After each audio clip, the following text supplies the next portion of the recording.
The terminology video nasty was a term used in the media for films against gratuitous violence in horror and exploitation and depictions on rape against the women and body mutilations and all sorts of other atrocities.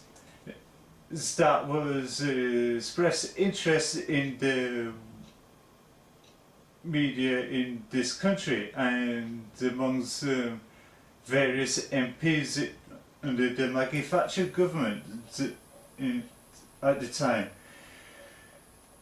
They came up with this decisive plan to censor and regulate any type of video by coming up with these classification rules and guidelines for each film genre to be a film rating, like 18, PG,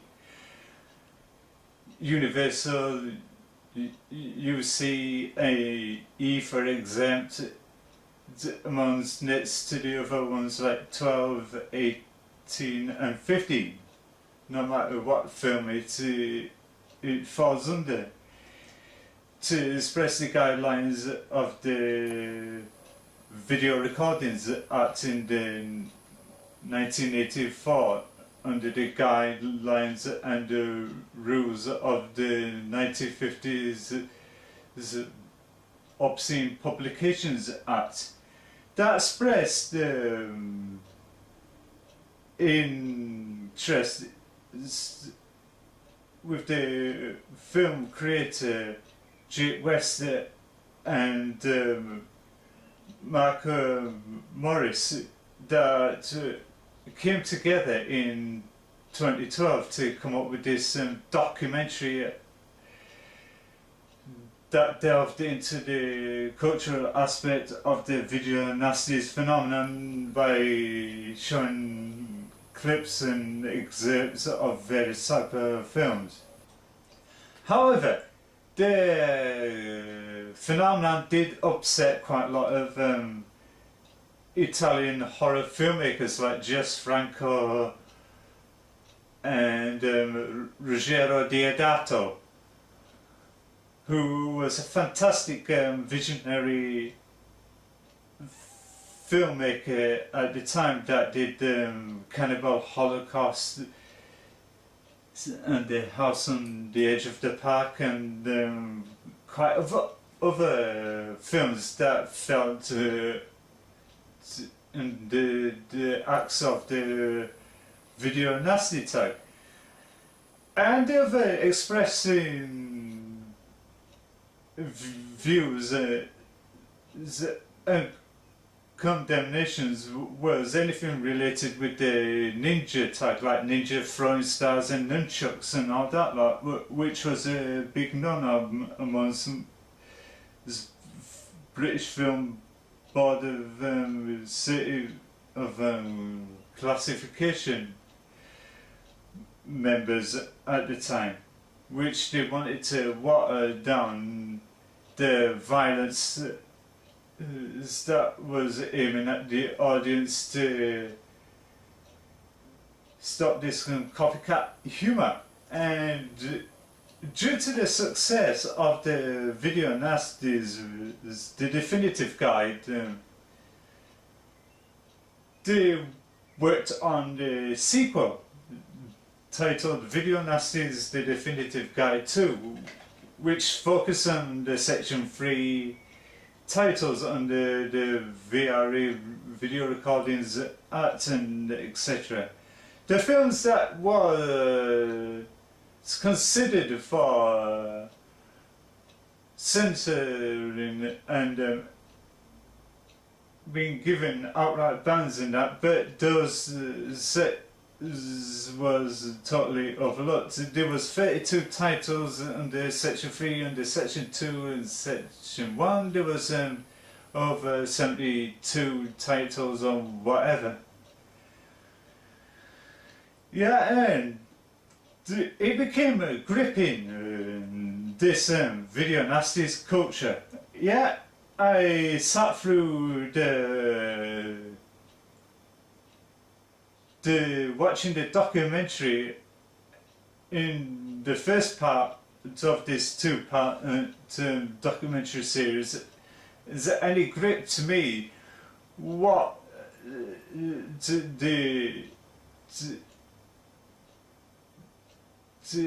it felt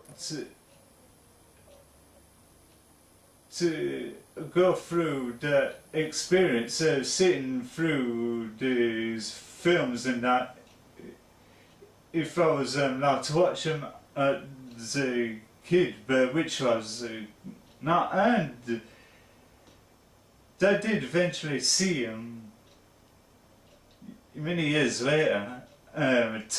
Did a screening of Cannibal Holocaust, which Ruggiero was in attendance, did a Q&A and introduced the film and all that lot, and fans went up to him and got little mementos signed and absolutely everything.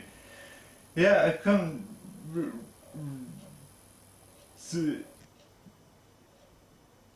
to the shocking realism why it was such a strong taboo topic in the 1980s was this. It went until James Furman reign ended in 99, and that which regulated changes got reversed. Then all these films like Texas Chainsaw and The Exorcist start reintroducing back in the uncut forms and physical media formats and etc. Yeah, and there was a very good gripping documentary, was the video Nasties, The Definitive Guide Part 1, but I was more gripped about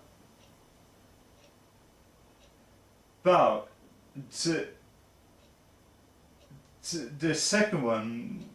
Like it says, trailers are much more of all 82 titles on the DPP section 3, not 38 what said and that. Yeah, and yeah, it was a great experience to delve into more of the video nasty psyche and that. Yeah, and part 1 had the showcase of various types of small independent video distributors, some which no longer in existence. They got shut down because of the video nasty tag and all that lot, and which caused so many people to get sit down for 60 months for not towing the line. And in this, it focused on the illegal distribution aspects of the banned films, which video collectors had to go out their way to go to places like Amsterdam and that to feed their addiction. It's like feeding your addiction on cocaine and heroin and all sorts of other stuff. If you can't get it in this country, you have to go to the other parts of the globe in order to get it and to feed upon it and that. Yeah, this one is like the other pre-ordered ones. It comes in limited edition numbers. This one that I did pre-order, think off eBay, whatever. Mine's come under 64.38. However, in this one, due to it being the pre-order one, comes with collectible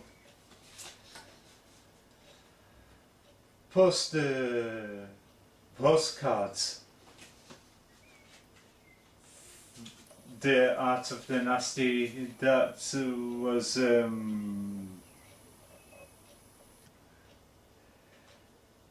depicting a book about the art of the nasty by Nigel Wingrove, the director of couple of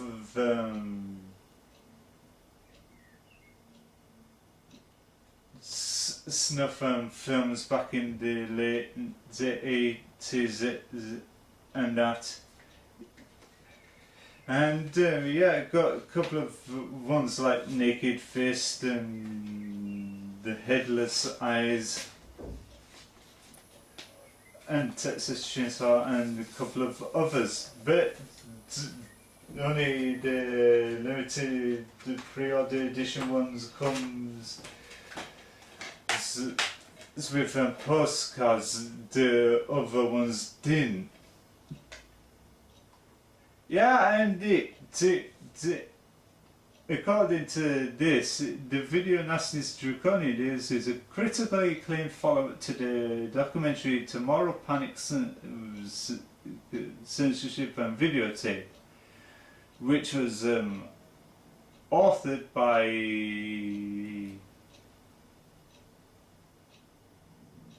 Martin Barker, and who contributed to the part one of this two-part legacy now.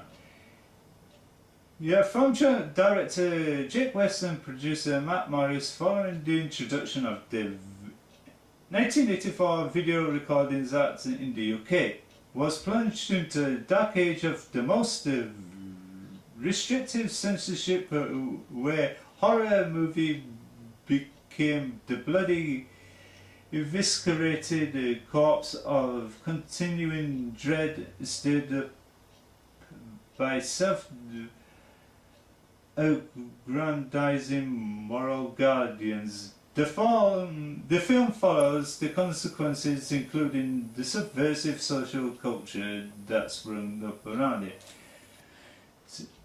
Yeah, the censor-free list. This amazing list was discovered whilst researching legal paperwork for the original definitive guide, and explains why so many additional titles were historically considered to be video nasties. Nucleus Films presents the official 82 titles that were designed under Section 3 of the Obscene Publications Act by the Director of Public Prosecutions. These titles were liable for seizure and forfeiture by the police, removed from sale or hire, then destroyed. Every title is presented with its original film trailer and newly filmed featurette that explores and uncovers the sordid history of each release. Yeah, which is the gravitas and all that lot by this documentary. However, it does come presented like an old 1980s video tape, but box art like it was back in the 80s, so corny and cheesy and everything else in between. And etc. Yeah, and the first one, if you watch the menu for a couple of minutes, you get Emily Booth, the British presenter and B-movie actress who's acting all psycho and hacking up tapes, and that is quite funny and etc. But not so much in this one. I think I'm not so sure. You have to sit through the trailer for, not trailer, the menu screen for a couple of minutes and find out. Yeah, and Yeah, it got excerpts from a blank media advertisement for a brand of videotape by Scotch, where this Scotch skeleton says, "This is telling you it's going to be Scotch lifetime guarantee. You could take anything you want, but 90 days, you records not fade away and all that lot." But apparently, the subliminal message behind the advertisement was a bit naughty. It was encourage people to bootleg videos at the time. Then that eventually got stopped, like all the blank media advertisements and that, which caused a big upset in the entertainment industry when it comes to the realms of bootlegging and that, which was a big no-no. Yeah, and people used to go to collectors' fairs like conventions and all sorts of other fairs like car boot fairs and that, which they used to go and buy the uncut to bootleg versions of their films, which some came in a real snuffy, low grade quality and that. There was a culture of that happening in the 1990s that eventually got stopped. Yeah, and the seizure of people's premises and that, which they got accused of illegal distribution because it happened in these underground trade magazines, and that was filtered around in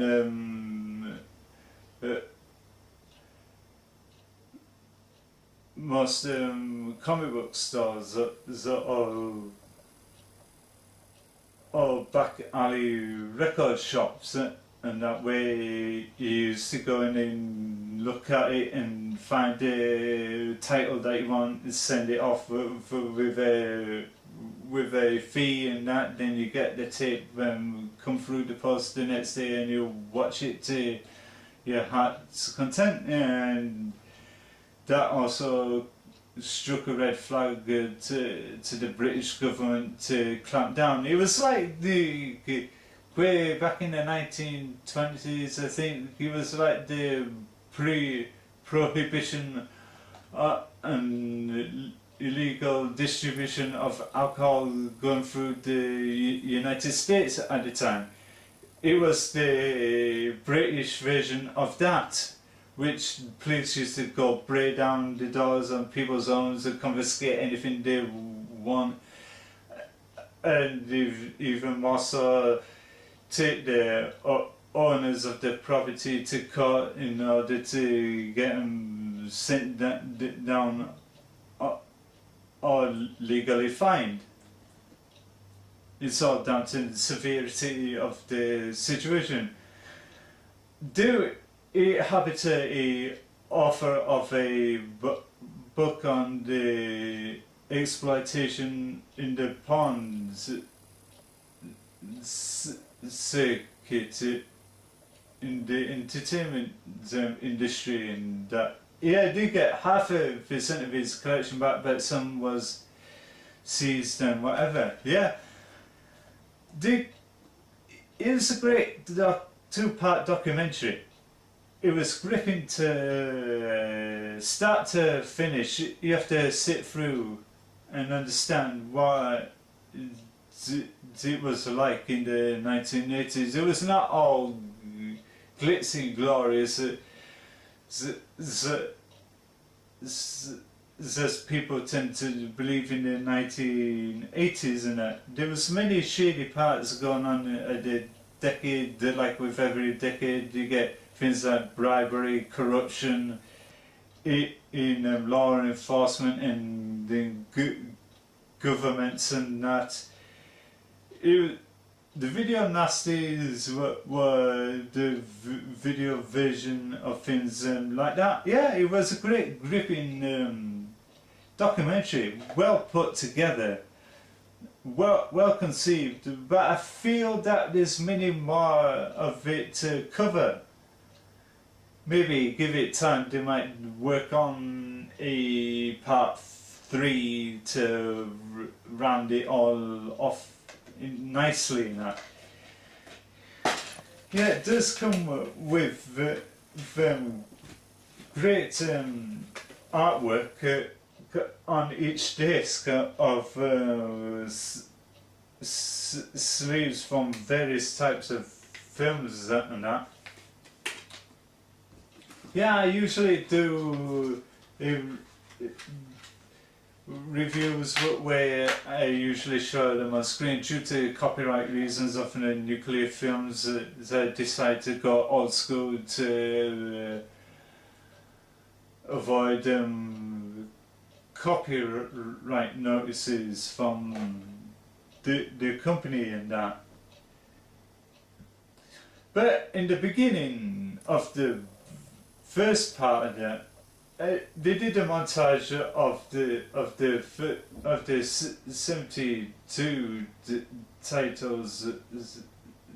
That was the first half of the section 1 and section 2. As when it goes on, it had the soundtrack video Nasty by The Damned, who appeared in the show The Young Ones, not to be confused with the Cliff Richard version, a adult outrageous late night TV show that was going on in the 1980s at the time. The group appeared on the show to do a version of the song in order to promote the latest album at the time, which was an interesting segue. Was the video Nasties phenomenon. Yeah, it's highly gripping and highly entertaining, and it's most definitely recommended for all hardcore horror video collectors and etc. And it's must watch it, and it's great. I thoroughly enjoyed it. After we see this review, I'm sure many of you will be enticed to track it down and watch it, give it a go yourself and enjoy it. And like as usual, don't forget to like and comment and subscribe in the boxes below this video. And just see the lower right in the corner of the video, you see a little icon says subscribe. You click on that, and please do, and spread the word about this video and the documentary and the video Nasties the Definitive Guide part 2. And until then, this is me, Frankie O'Neill SMALES. Thank you for watching and enjoyment, and wherever you are in the world, jolly good health, and have a great day. And before I go, I did say a while back that I was going to do Weird Science and the Adventures of Babysitting as a part of the 1980s special, and I was also plan to do a Catherine Mary Stewart 2-part review special, but those got put back due to catching up on Destiny and that. But don't worry, I'll get round to doing those in due course when I have the time. And we'll watch out for those. And I did say in my last video that I'm going to leave the most horror ones to October in my Gotober reviews series, which is going to come in this fall and that. Until then, thank you.